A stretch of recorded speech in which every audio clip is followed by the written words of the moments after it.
नमस्कार मित्रांनो, आज आपण पाहणार आहोत एक भव्य आणि अभिमानास्पद सांस्कृतिक महोत्सव, माय मराठी कला संगम.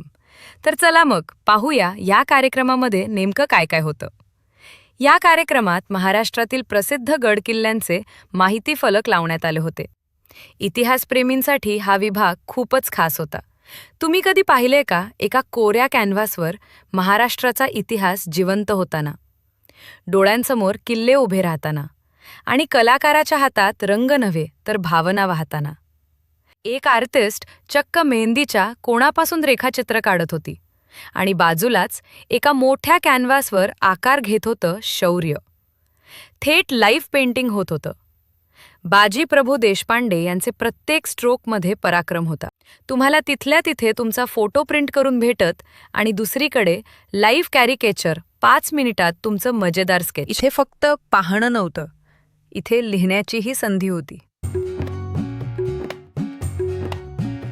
आत गेल्यावर पारंपरिक लोकसंगीताचा सूर कानावर पडत होता.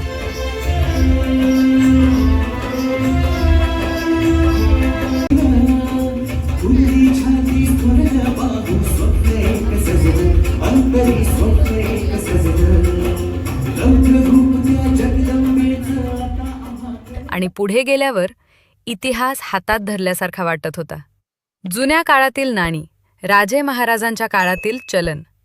ही फक्त नाणी नव्हती, ही होती त्या काळाची साक्ष. आणि त्याच्या समोरच एका मोठ्या बोर्डवर उभा होता भव्य गडाचा देखावा. इतकी हत्यारे एका ठिकाणी तुम्ही कधी पाहिली आहेत का? वाघ नख, ऐतिहासिकदृष्ट्या प्रसिद्ध, कारण याच प्रकारचे शस्त्र अफझल खानाच्या वेळी वापरले गेले असल्याचे वर्णन आहे. बीचवा, लहान आकाराची दुहेरी वाकडी कट्ट्यार, लहान पण जाड आणि मजबूत पाते. मराठा तलवार, धोप, पायदळ तलवार, जवळच्या लढाईत जोरदार वारासाठी वापत. शब्बज, जाड आणि टोकाला मजबूत कट्ट्यारसारखे शस्त्र. चिलानम, मुख्यतः गुप्त किंवा जवळच्या लढाईत वापर. जबिया, अरबी शैलीची वाकडी कट्ट्यार. नायर तलवार, दक्षिण भारतीय शैलीतील तलवार, लांब दांडी आणि धारदार. मांडू, हलके पण प्रभावी ग्रामीण शस्त्र. एक साधी दोरी पण घातक शक्ती. ही आहे गोफण, लेखन, साहित्य ठेवण्याची पेटी. लाकडी किंवा धातूची पेटी. पारंपरिक लेखन साहित्य, तांब्याची किंवा शाईची भांडी. लेखणी, तोफगोळा, मोठ्या अंतरावरील हल्ल्यांसाठी. कुल्पी गोळा, किल्ल्यांच्या भिंती फोडण्यासाठी वापर. भाला, शत्रूला अंतरावरून रोखण्यासाठी. पट्टा, मनगटाच्या ताकदीवर आधारित शस्त्र. इत्यादी शस्त्र पुढे होती. महाराष्ट्रातील प्रसिद्ध ऐतिहासिक व्यक्तिमत्वांचे पोस्टावरील स्टॅम्प. आणि मग आला परत नाण्यांचा विभाग. प्राचीन नाणी, विविध राजवटींची चलने.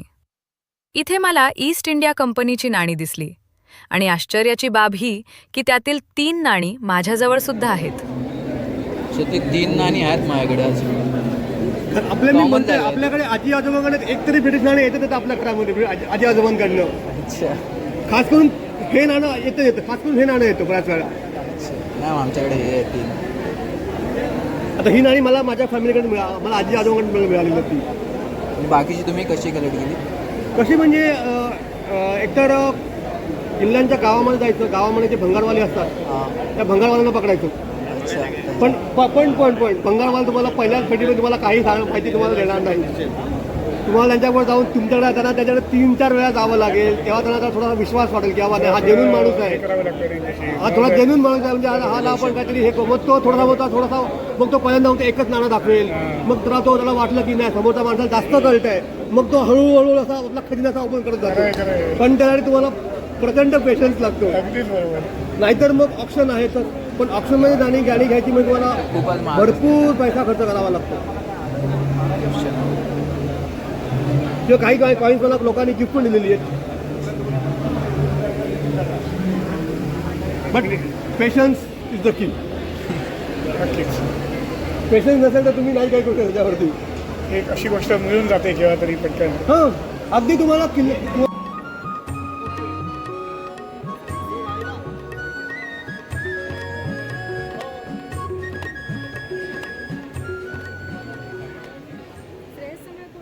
घरामध्ये ब्रिटिशांची नाणी एक तरी असतं आपल्या आजी आजोबाकडनं आलेलं.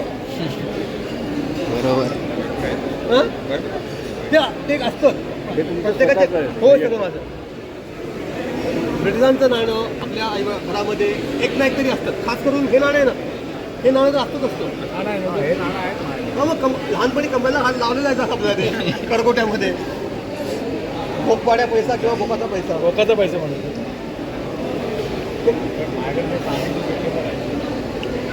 मित्रांनो, तुम्ही या कार्यक्रमाला उपस्थित होता का? तुमचा अनुभव कमेंट्समध्ये नक्की सांगा. व्हिडिओ आवडला असेल तर लाईक करा, चॅनलला सबस्क्राईब करा आणि मराठी संस्कृतीचा अभिमान सगळ्यांपर्यंत पोहोचवा. धन्यवाद. जय महाराष्ट्र.